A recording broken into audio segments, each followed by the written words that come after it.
Hey, welcome back to another episode of A Warrior Spirit, where we let the inner warriors shine in their light. Tonight, I have Armando Hung joining me. Armando is a career transformational coach. He's also a lover of life and someone I consider a friend. I met Armando a couple years ago where he was speaking from a stage on Nashville. His story impacted me and my wife, and I'm just thrilled that he's come on this platform to share a little bit of his story. And Armando, I thank you for your time tonight. Daryl, thank you for coming for inviting me. Listen, I am super pumped. It's been a while since you and I have connected. So when I did receive the invite, I could not say no. I made sure that my calendar was clear for tonight because I believe in what you do. I believe in what this world needs right now, which is people like yourself in delivering content like this to promote change. So thank you.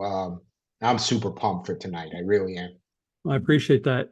When I met you, you were living in Jersey. Now you live in Florida. Did you grow up in Jersey, or was that just a stopping place? No, born and raised in New Jersey. Okay. Parents were immigrants from Cuba. Uh, New Jersey at the time, New Jersey, New York was the part of the Northeast where many Latin American Latinos went to start a new life. Um, so born and raised in New Jersey, spent 55 years in New Jersey before my wife and I finally both retired from corporate America, which I'll get more into my story in a little bit. But we built our dream home now down here in the Lake Nona, St. Cloud area of Florida. We've Hmm. been down here now a year and a half. We love it. I'm enjoying retirement, but I'm also running my business, my AJH New Perspective Coaching business. So um, just reaping in the rewards of life and the good blessings that God has given me. Well, let me ask you, Armando, because my wife is she's from the Azores. She's Portuguese, and Okay. her family lived in the Azores, and she came over here when she was three. So, she's lived an immigrant life, or, she understands that world, very well. What was it like for a son of an immigrant, especially a Cuban, living in New Jersey? You're looking 50 in the 70s. So what was it like kind Yeah. of growing up in that area? So it was the mid 60s, early 70s. Let me tell you that where I grew up in Newark, New Jersey. For those who are familiar who travel, you may fly into Newark Airport. I only lived about 10 minutes away from Newark Airport, but the neighborhood that I grew up in was a melting pot of many nationalities, not just Cuban, but also Portuguese. A lot of my friends back home and are still back home, and I still stay connected, were from Portugal, from Brazil. There Hmm. was a large population of European people from Poland and from England and from Italy. So it was a huge melting pot of people, which was great growing up because it gave me the opportunity to see different cultures, meet and greet other people, grow up in that family lifestyle. And that's one of the things that my parents instilled in my brother and my brother and I have been able to now extend that to our own personal families is the value of family, Hmm. right? No matter what happens in your life that we may think it's chaotic, it's bad, you'll never lose family. And family is really the one that you always want to lean to. Family should be the one that's always at an arm's length because they're there not just to support you, but also to show the love that you need. So growing up in New Jersey was really great for me because that that value of family and love was what really opened the doors for what I need, for what I wanted to do and what I wanted to succeed, as well as my faith, as well as my faith. Well, I know from experience from my wife's family, Portuguese families Mhm. are all about the family. Every door is open to everybody, and if you have a shirt on your back to give, you give it. If you don't, you give the skin. Like it's just community and family is vastly important. Is that kind of the environment that helped shape you into wanting to be in a profession that helped others? It was, but it really also helped define who I am, right? Many times now when you meet people, you greet people for the first time and you ask them the simple question, hey, who are you? Right? Um, there's no right or wrong answer, right? It's your answer. You own it. But now when people say to me, hey, who are you? I don't go into my successes. I don't go into what I've achieved in life because of my faith and that connection of family. When people say to me, hey, who are you? My connection and my answer is basically I'm the son of the Most High. I'm a husband. I'm a dad. I'm a son. I'm a brother. I'm a new grandpa as of August of 2023. I'm a best friend. And what do I do? I'm the president and founder of AJH New Perspective Coaching. My purpose in life has been to be an educator. And this goes way back, even when I was in high school, when I started to identify what my purpose was going to be. But knowing that family background and what my parents instilled in me, and also what my faith has instilled in me, it's all about family. And then everything else feeds off that. So yes, to answer your question, and that's how it was growing up. Nothing is ours, right? Nothing is ours. Everything right now, you're in your office, you have things in front of you, right? I'm in my office now. I got computers, I got lights, I got everything here. Nothing's mine. It's all Right. loaned to us. It's what we do with it to help others. And that's what I Absolutely. do. And that's what I've done. Were were you because we can see that faith is very important to you. And sometimes that's strengthened just simply because of your own family and how you were raised. And sometimes it's instilled deeper because of trauma. Sometimes it's because of success. Like, where did your deep connection with God come from? God has always been speaking to me and opening doors. And it wasn't until late, real late in my adulthood that I really made the connection. And when I identified what my purpose was of being an educator. I mean, my story starts basically when I was in high school. I excelled in the sciences, and being from parents who were immigrants, right, and faith based. When you're growing up as a teenager in a Latino household, and there is a situation or a problem. And I don't say problem in my vocabulary anymore, but back then there was a problem. There were three areas where it would get resolved. Your mom and dad, your grandmother and grandfather, or the Lord. You had no say. So if you're in a Latino household, you got an issue. Those are the three areas where it'll get resolved. Um, I remember as I was excelling in the sciences, my grandmother would say to me, you need to become a doctor so you can make a lot of money and you won't have any problems in the world. I remember my parents, again, being immigrants, we were middle class, but they had to work. Both my parents worked in order to support us.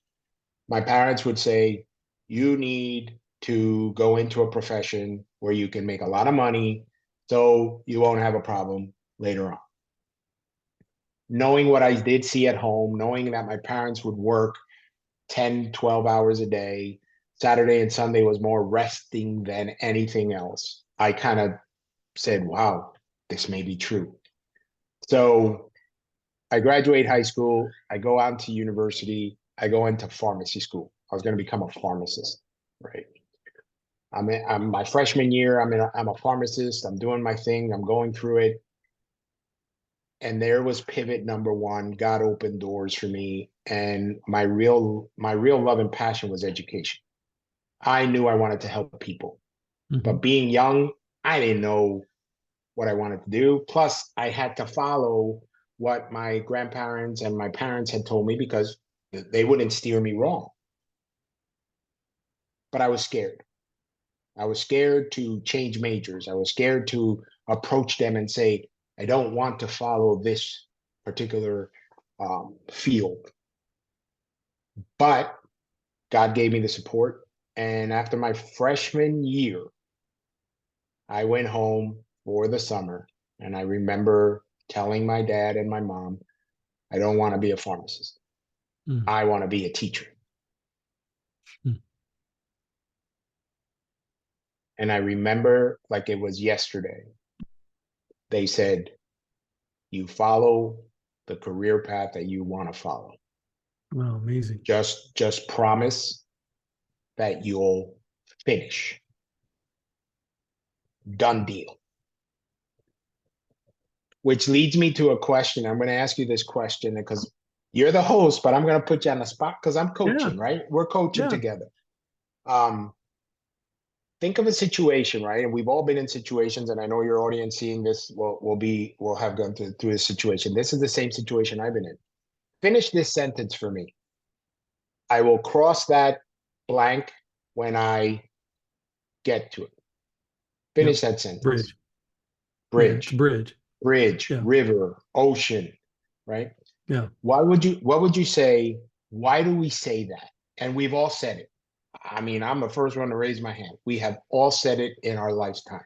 Why do you think we say that? Well, first it's procrastination. Secondly, it's fear. Uh, Mm-hmm. we don't want to face whatever's in front of us now, and we're putting it off as long as we can so we can avoid the pain or consequences that might come with crossing that bridge.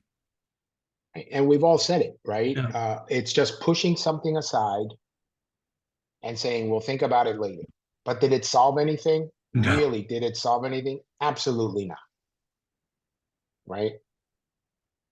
I was at that bridge because for a whole 2 semesters, I was pushing that away. And God kept opening the doors because I was doing some substitute teaching in my old alma mater high school. During that time, I was still in school, my freshman year. So he didn't kind of said, hey, you need to go into education. I'm going to lead you to the school, right? Hmm. And that's what I bring to my clients today, right? I bring the bridge. Hmm. Hey, guess what? You know that bridge you've been wanting to cross all along? Guess what? I'm bringing you the bridge. And I'm gonna prove to you that it's okay for you to take that first step onto the bridge. So What's more on the amazing, bridge. what's Go ahead. amazing about that is that that's actually my tagline for my Mm-hmm. coaching is bridging the gap from where you are to where you want to be. That's it. And much like you, I was forced into higher education. I became an adjunct professor at the local community college. I help people get their PhD degrees, never ever having a thought about education, but in service. And it led me through that, which for both of us makes us better coaches because now we bring real world practicality, not just fluff and stuff, to the people we serve.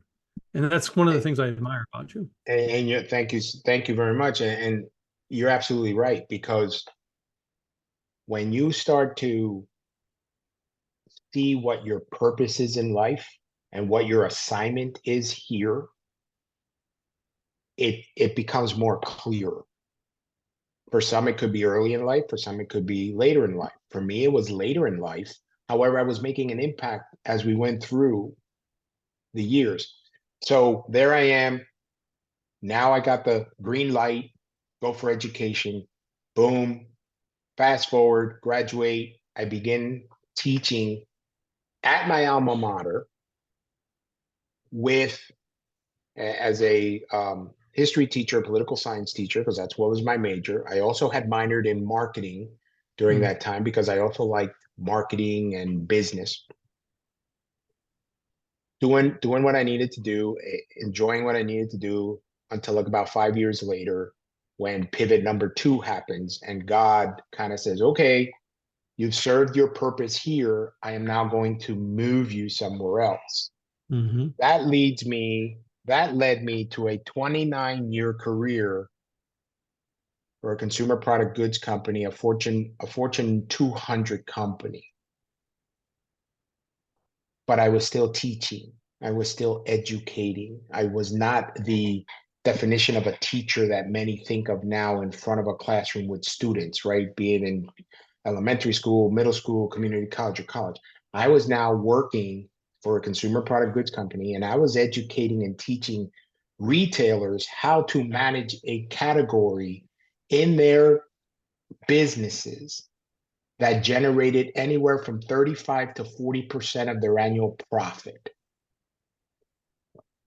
In that 29-year career and doing that education, I also did a lot of recruiting for the company. I also did a lot of in-house training for the company. I did also a lot of speaking in the company. All was part of the plan Mhm. of what was going to happen later in life. Yeah, I love watching the building blocks because when we look back at, when we're in the midst of whatever we're in the midst of, whether it be good or bad, rarely are we saying, 15 years from now, this is really going to come in handy. Right. And then we get And down the road and we're like, oh my goodness, without that experience or yeah, whatever, I would never have been able to do what I'm doing. So, um, and the key thing right now is that we as people going through this journey, no matter where your journey is, you need to stop and really take impact of these milestones to really think about how your career or your life has progressed. Even if it's minimal, you need to stop and celebrate. You need mhm, to stop and take it all in. Because I was taking it all in at that time, saying, wow, here's a kid from the inner city, goes through college, graduates 4 years, gets a degree, goes to teach. Now he's working for a Fortune 200 company, generating. More importantly, the company sees the value that this individual brings because they continue to put more and more important tasks in front of you. So sometimes it's not about the title, it's about the journey to where mhm. you are. So here I am during this 29-year career doing this, changing lives, improving not just the company's bottom line, my personal bottom line too, but also taking in all this learning. And then pivot number 3 comes. And I shared this in Nashville. And sometimes these pivots or these changes in your lives may not be tied with a red ribbon, like we just celebrated the holidays under the tree with a nice gift. Sometimes these pivots or messages come in a different way, but we must be obedient and listen. So this pivot number 3 in my life was basically this. It was a typical Monday morning, ready to start the start of the work week. My wife and I get up early. We get our 8-year-old ready to go to school. My wife leaves the house, ends up going to school with my little one. I was about to leave the house, jump on the train. I was going to be in New York City that day. I was going to be late because I had to entertain some clients in the evening. So if you're in this type of business, sometimes days are not 9 to 5. They can be a little later. Day goes well. I'm at Madison Square Garden at a hockey game with some clients. By the time I leave the garden, it was almost midnight, almost Tuesday morning, heading back to New Jersey, knowing that I needed to be back the next morning for a meeting at 9 a.m. On my way home, I start listening to this little voice. Think tomorrow's a good day to take the day off. And I'm like, nope, can't take the day off. I got to come in tomorrow. Got to get this meeting going. One of my colleagues is going to meet him. This could be really important for the business. Nope, think tomorrow's a day off. Look what time it is. You're not going to get a lot of rest. The sky was this reddish gray. I remember driving on the New Jersey Turnpike, and I'm seeing this reddish gray sky, and I was like, "Wow, there's no storms. Those look like they're storms." I put on the radio. They're not talking about any storms. I'm just looking at this reddish gray sky, but I keep listening to this, and then I start yawning. Right? So I was like, "Wow, maybe it is. Maybe we could reschedule." I know the individual won't mind. So I pick up the phone, I call my colleague who never sleeps. And I said to him, "Hey, listen, I'm late. It's late. I'm heading back to New Jersey now. I'm not going to be good for anybody tomorrow. Call the guy up in the morning. Call the gentleman up in the morning. Reschedule. He'll understand. I'll touch base with you sometime tomorrow." Okay, great. I get home. I go to sleep. Next morning, I wake up. It's now Tuesday morning. We got the little one ready to go. My wife heads out to work. Heads off to work. She goes off. I make a cup of tea. I'm ready to jump my day, stay home. Then the phones start ringing. The day I'm speaking about, September 11th. First phone call came in was my director. His words were, "Where are you?" And I said, "I'm sitting here at home." He said, "Hold on." Next voice I hear was another director. "Turn on the TV." And now we all know what happened. Um, if I would have kept my schedule, if I would have been loyal to what I needed to do from a company standpoint, if I would have listened more to my mind than my heart, I would have been on the train coming into World Trade Center 1 around 8:35 a.m. And I believe the first plane hit World Trade Center around 8:40. I would have been caught in that chaos. I would have been caught in that chaos, right? Um, who knows what destiny had for me there, right? Uh, and now it's easier for me to say more about this story in the beginning. And I know in Nashville was the first time I shared that story because Mm. I had filed that story in the back of my in a Rolodex in the back of my mind saying I will never bring that story out again. But I knew I needed to bring that out because it needed to be heard and told for people to understand that it is more important sometimes to listen to your heart than to listen to your mind. And to get them in sync is hard too. Yeah. But sometimes we may need to stop back and say, you know what? Let me listen. Now, if I would have not listened to my heart driving home, right? But I knew Well, that it's God had a purpose for me. yeah, it's you really have to practice listening to that voice because there's a part of you that goes, well, it's the good devil, the bad devil, well, is this the one just telling Mm-hmm. me to Mm-hmm. slough off, or is this the one telling me to work, or.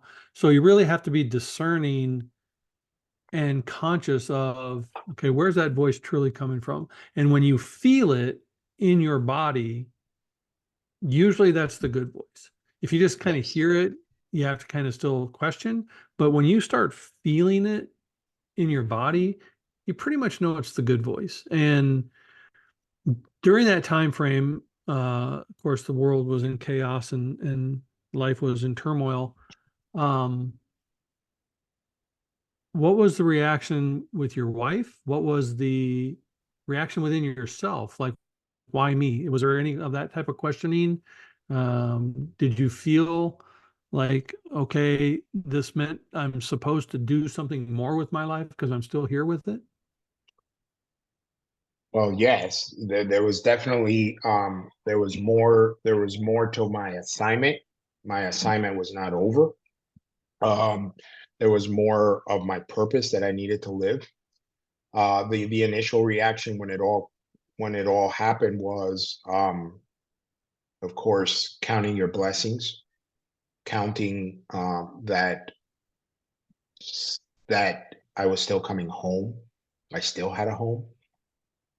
I was still here. I never questioned why me. Hmm. I basically thanked God, and I still do, um, for allowing me to listen. And like you said, connecting with that voice, right? And understanding that that was a good voice. And I think one of the things that we need to continue doing is to do some self-reflection. Is do some self-reflection every single day, as many times as you need to, and always listen to that voice. right? It's in you. It's in you. It's not hidden. It's there.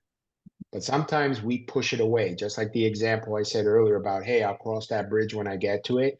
Sometimes it was like, well, wait a minute, you know, this account is really counting on us with this presentation, and this account is really explaining this. Well, life gets in the way, right? Life gets in the way. Things happen. And then when those things happen, as chaotic as they may be, it's for a reason. It's for a reason. So it's easier said than done, but it's sometimes if we go in with that mindset that, okay, it didn't work out, you have to like for me, I had to reschedule. Look at what had happened. I'll even say this for that particular individual that we needed to meet, he was at ground zero. He was in the building. That's where his establishment was. You think he was going to hang around and wait for us? No. When the things when life started to get chaotic there, everybody escaped, right?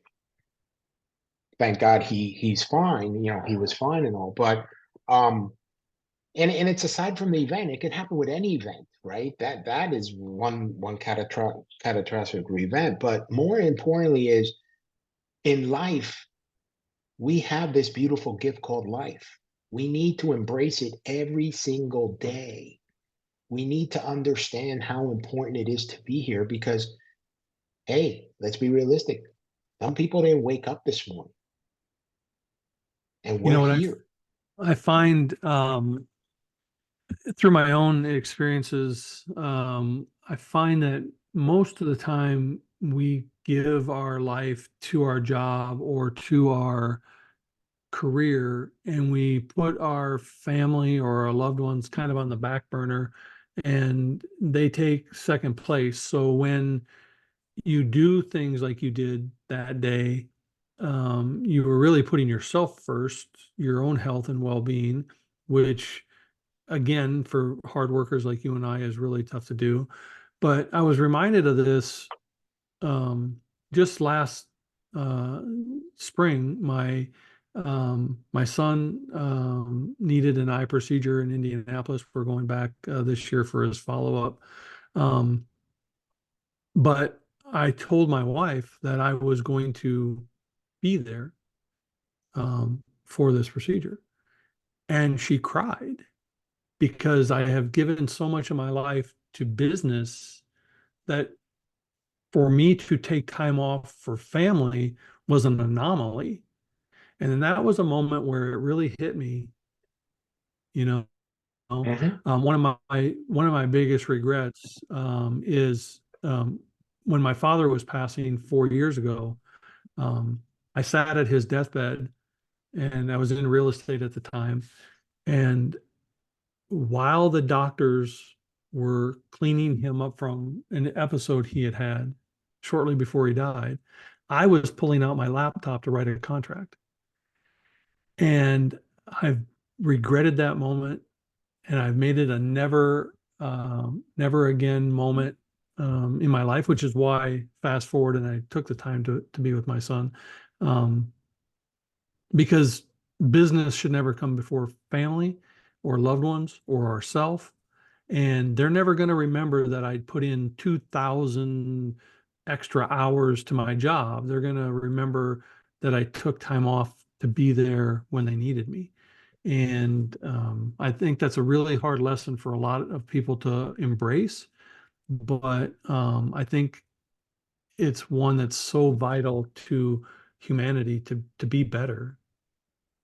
Your materialistic successes are to be applauded and celebrated. We should all do that. However, think about what defines you. Hmm.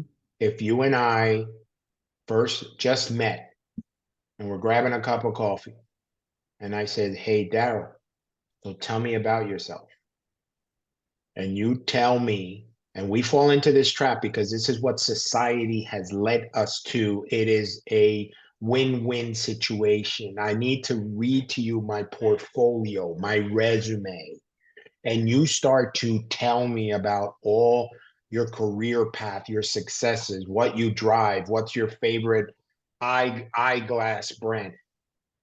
I'm going to applaud it, and I'm going to applaud it with you. But do I really know who you are? Yep. All I'm going It's to take is, wow, here's a gentleman who's really been successful in creating all these materialistic ownership, but I don't know who Daryl is. That's why when I started, I said, who am I? Yeah, I'm the son of the Most High. I'm a dad. I'm a father. I'm a grandfather. That's more important to me than anything else. Yes, I do need financial support in order to live, right? I'm not going to say, but it doesn't define you, because when our careers are over, mhm. it's over. Seriously. I can share this, and let me finish my story real quick, because then I'll lead into this answer here if I can. So when things got back to somewhat a little bit of normal situation back at the office, I kind of made the decision, and I said, okay, Sid, I'm coming home, because I was living in New Jersey but working in the city, and I said, I'm coming home. And I remembered walking into my director, and I said to my director, I have never asked this company for anything, but I'm going to ask one thing. And this goes to show the value that you bring to your employer, or if you're an entrepreneur, the value that you bring to your business. And I remember going into my director and I said, I'm coming home, and I need you to help me get back home. Within a matter of 5 months, they had now transferred me back to New Jersey, right? I needed to leave New York. That led to a couple more years. And then finally, after 29 years, at the age of 57, I said, that's it, I'm done. The last day of work, I received a call from one of the vice presidents of the company. And the vice president wanted to wish me a happy retirement. The vice president's message, she asked me a question, and her question was, why leave at 29 years and not stay for the milestone of 30 years? If you work for a company, 30 years is a milestone, depending. But this question that they asked me was, why leave at 29 and not stay for the milestone of 30? And my response to her was, who says 29 isn't a milestone? At that point, he said, God bless you. Wish you the best. Wish you the best in retirement. If you need anything, you know where I am. Again, it's ownership. It's listening to hear. Why did I didn't want to stay till 30. I didn't need to. Yeah. Fast forward to what happened 3 years prior to me calling it a retirement. From that, I started AJH coaching, because I started to see the gap. I started to see the void between corporate America and growing and training individuals, and where this world was heading to. So I created AJH training. I went to school, I got certified, I got trained, I opened up the business. Now, what do? As a career coach, transformational coach, I guide people who are at crossroads in their life, be it professionally or personal, to see the beautiful gift we call life. That's pretty much it. And trust me when I say this, and I'm in contact with many clients and many companies, there is a big void and a continued void, Mm-hmm. because you don't want to ever be in a position. And when you brought the example of how you were mixing business and your personal life together, and the business life was taking over. You never want to be in a position of where one day you're going to sit back and say, what if? Mm-hmm. What if I would have gone to my son's soccer game? What if I would have gone to my daughter's recital? What if I would have made it? You never want to be in that position. And the moment that that particular thought comes into mind, you have to do what's right. Is it easy to do? No, because it's harder to say no than to Mm-hmm. say yes. But think about it. What if the contract can wait? The meeting can wait. The basketball game, the recital, the graduation is one time. Mm-hmm. But it's not just the event, it's the person behind it and the emotions that are there. It's not important if they win or lose. It's seeing that you're there present for them. Mm-hmm. Just like you and I are present for each other now. Just like I'm present for my inner circle, my outer circle, anyone. That's what it's all about. So when I work with my clients or I work with small companies, that's what I break it down to. And they'll say, well, wait a minute, that's not what I'm here for. Yes, you are here for that. Mm-hmm. Yes, you are. Well, no, because I want that career job. I want that title. I want that. That's fine, but it's a road to get there. You can't go from the first floor to the 15th floor or 30th floor that quickly. You're missing the journey. Mm-hmm. You're missing the journey. So now, fully established, enjoying retirement, reaping in my successes, doing my AJ's coaching, that's what I do because God has basically given me the message as an educator, living my purpose, that I have to pay it forward. Mm-hmm. And that is what I do. So aside from my coaching business, I also hold a monthly mastermind for business professionals. I created this.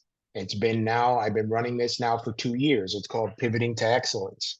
And it's a mastermind where we bring together business professionals and some entrepreneurs, and we talk about not just what's happening in their world, but it's also about how we can support each other.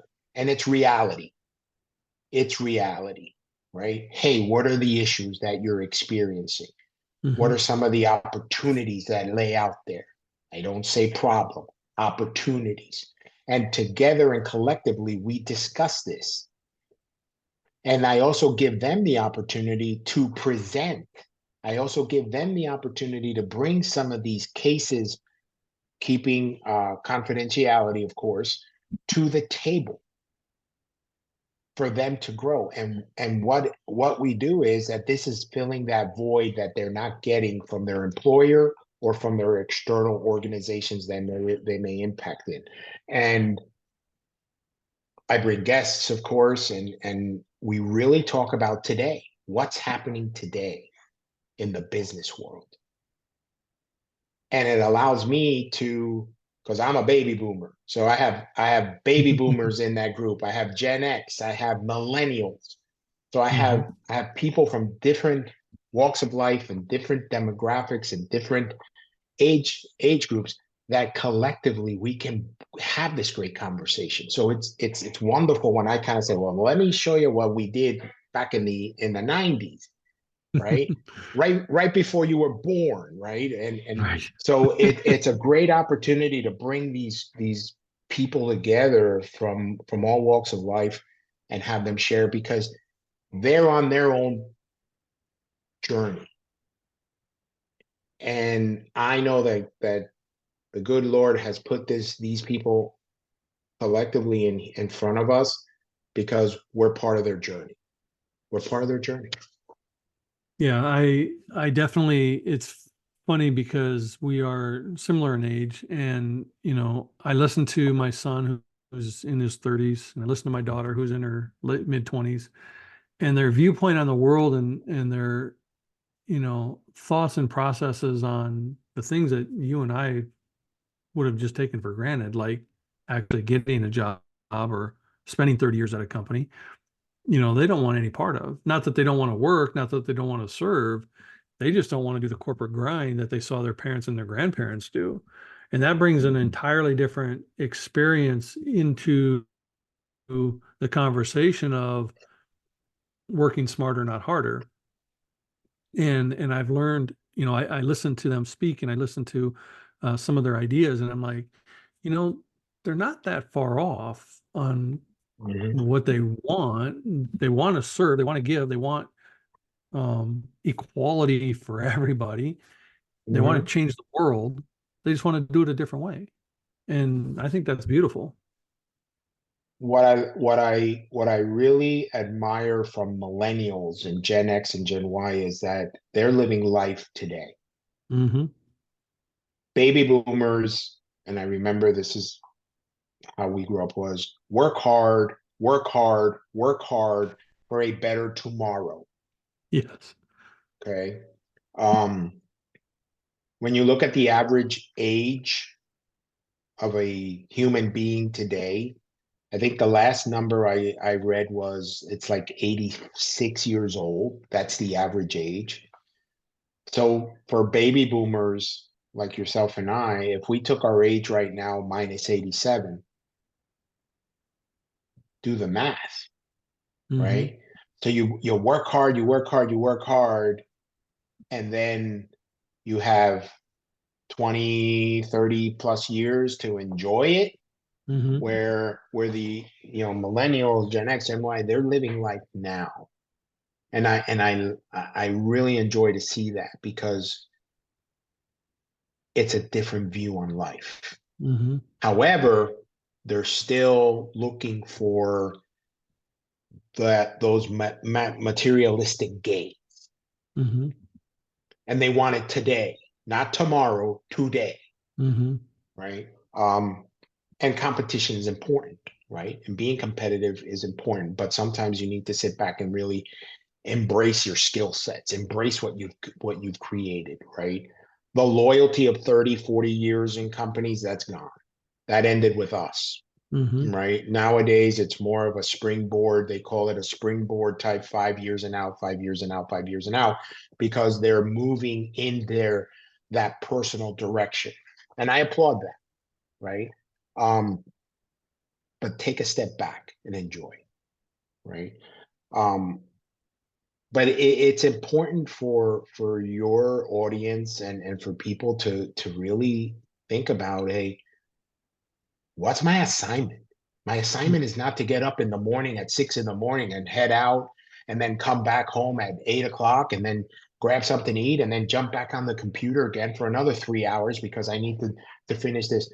It happens. It happened to me, but it can't be part of your life. It can't be 6 days a week. Hmm. If that's happening and you're sitting back and you're looking at the number of hours in a week and how many hours you dedicated to a company and it's really a high number and you don't feel comfortable with that, then you need to take some action, Hmm. right?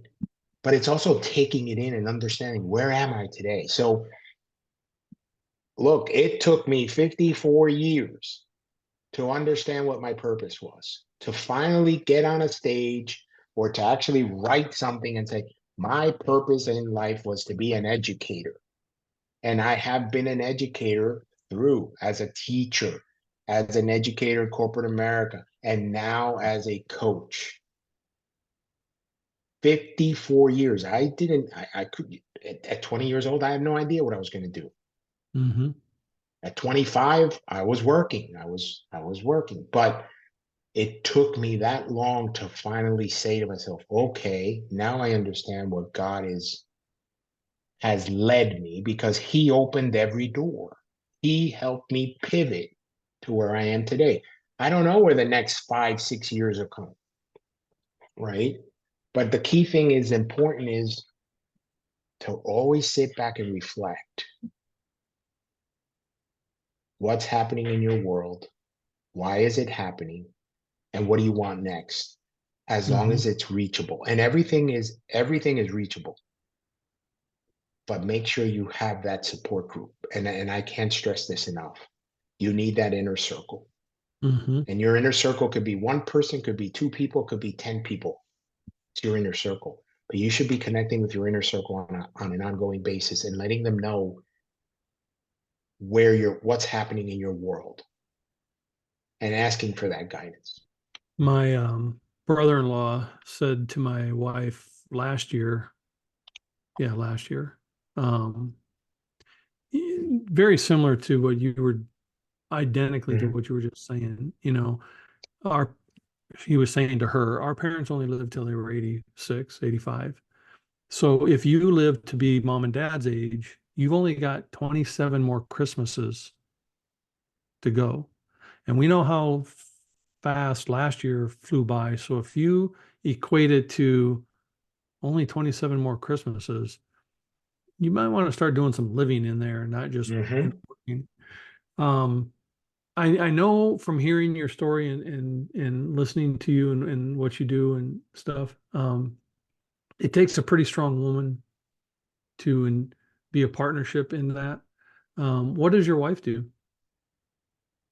So Myra she's my best friend. She's my soulmate. She's my biggest cheerleader. Um, so Myra spent 32 years in the same consumer product goods company as I am. Um, she retired a couple years prior to me. Um, but her purpose has always been to help and assist others through volunteering. But she never had that opportunity because we were both working for a major company, which, like I said earlier, it was a 9 to 5. We were raising two amazing daughters, Nicole and Kim.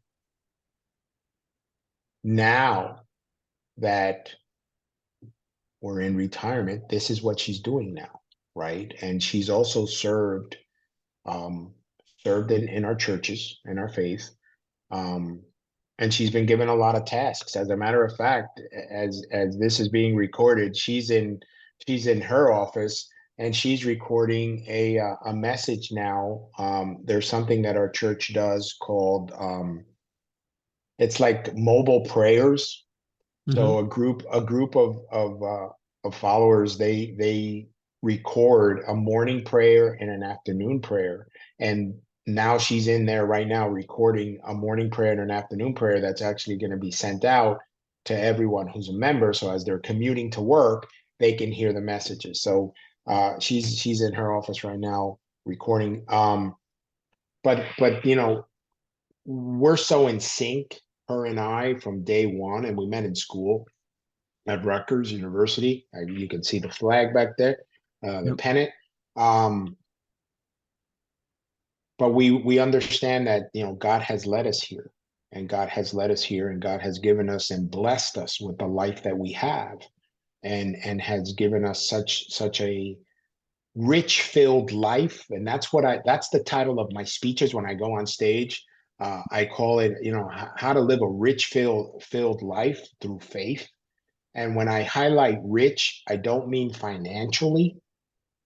It's more about everything else that comes with it: family, finances, careers, opportunities, anything that's in your purpose that's going to continue building not your legacy, but others' legacy.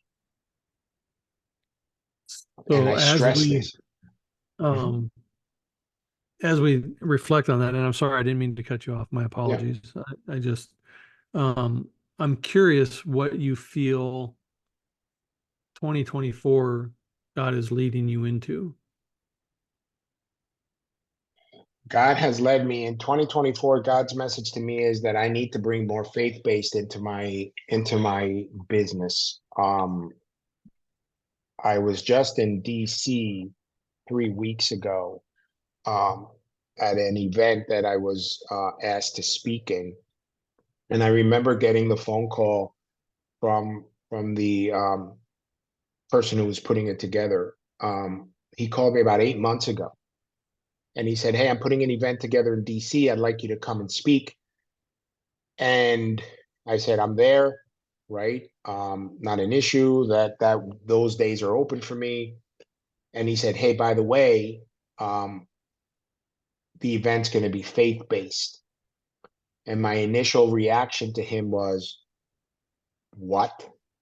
Right? Because as a coach, I'm bringing applications, I'm bringing theory, I'm bringing examples. But I said, no problem. I said, I'm there because I've helped this individual get to where he is today. I've been a mentor to him. So I just started reflecting on it, and I said, God, I know you'll lead me. You'll lead me into what I need to do. And knowing that I'm here today through my faith. So as the months passed on and I was getting ready and stuff, I knew where I was going to speak already about, because I knew what the event was all about. And it was all about goal setting and embracing opportunities. So this rich filled life presentation was going to be fine. But I knew there was a gap. I knew there was a gap between the earthly definition of purpose and God's definition or faith-based definition of purpose. And that's where I kind of struggled somewhat until I finally sat down one day and said, okay, I'm going to blend both, because one doesn't happen without the other.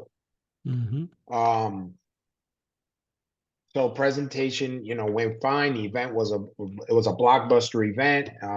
Everybody there was great. I've connected with a few of the people who were there as audience members, because one of the things I do in my speeches is I always give everyone the opportunity to connect with me, because sometimes they may not want to open up and be fully transparent.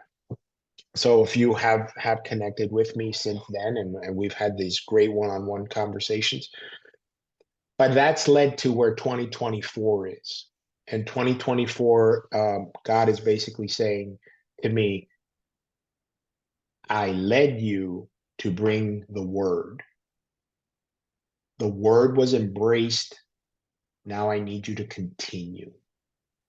So as I look into 2024, I will not only continue to listen on his guidance, but now I'm also going to incorporate it, and I'll be reaching out to some faith-based organizations throughout 2024, and sharing that. I know with my clients, sometimes some of my clients will share with me that they are faith-based, and I would say, well, is it okay for me to bring in faith-based? And some will say yes, others will say no. But this was the first example for me to actually bring faith. Now you can't see this because the way my desk is set, but if I reach out right now where my arm is running it, my Bible is right here. I am touching my Bible. My Bible is always open and is always here. So if I'm working right now and I need a break, or I'm kind of in a position, I'm like, okay, I need some guidance. All I got to do is go this way. There's the Bible, right? But again, I respect all faiths. I don't try to incorporate faith, but if they're asking me to bring in faith, I have it. So look, it's not easy. It's not easy. Things get in the way. Life gets in the way. Sometimes we think that we may be going down the wrong path. That's the initial way of saying, yes, I'm going down the wrong path, or hey, I need to change it. Don't stop. Pick up a phone, call a friend, call someone who's going to help you turn that wheel. One of the things I bring in my speeches, and it kind of brings what we've been talking about into perspective, is I have you ever go to the eye doctor, right? You wear glasses, I wear glasses, right? So you go to the eye doctor and they put that big, it's called a photo opticer, I think it is. And they put that big machine in front of you and they start turning the dials and they say Yeah. 1, 2, clear, 3, 3, 4, right? Yeah. I have I have a small one. I have a small one, and I pull that one out and I put it on. And I'm like, hey, pretend this, right? And it's just turning a knob. It's turning a little bit to make things a little bit more clearer. There's no reason we need to live in a foggy haze. Sometimes a phone call or just saying yes can make things look a little bit more clear for you. Mm-hmm. Just like when we go to the eye doctor and all of a sudden, hey, guess what? Your prescription changed, right? And sometimes we know when our prescription is about to change, because sometimes we'll be watching TV and we're like, what? I can't see the TV. Where's the TV, right? Right. But think about that is in life, sometimes if things are unclear, just turn the knob. Mm-hmm. And it's great because I get great reactions when I put that thing on, and I wish I had it close to me, but I know it's somewhere else in my office. But they look at me and they're like, "What is this guy doing?" I said, "We've all been there, right? And if you've Yep. never been to an eye doctor, great, but we've all been there."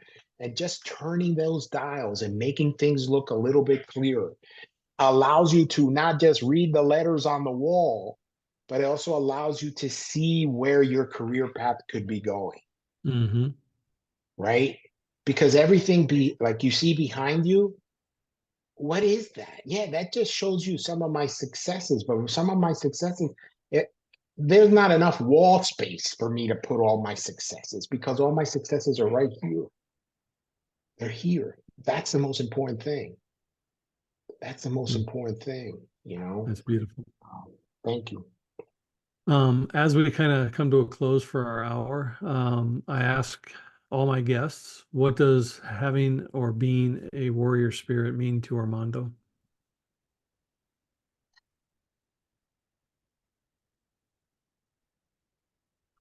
Continue to do good. Continue to hide the noise. Mm. Escape from the noise. Mm-hmm. Walking the path that you know is right and is righteous. Knowing that God is with you. He'll never let you down. And also knowing that it's our purpose to make sure that others, especially loved ones, are walking that path with us. I love it. Well, Armando, it is an absolute honor and pleasure to call you brother and friend. And thank you for joining me today. And as always, I appreciate your time. And may 2024 be your best year yet. And may your purpose be fulfilled so that others can find their path as well. Well, Daryl, thank you very much for the invite. It's been a great hour, and I'll just end with for your audience is you can do it. There's nothing that's going to stop you from not doing it. You can do it.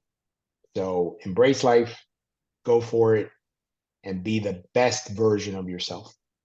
Beautiful. What a wonderful way to end. And I just appreciate having you in my tribe. And, it's an honor. Thank you. Thank you.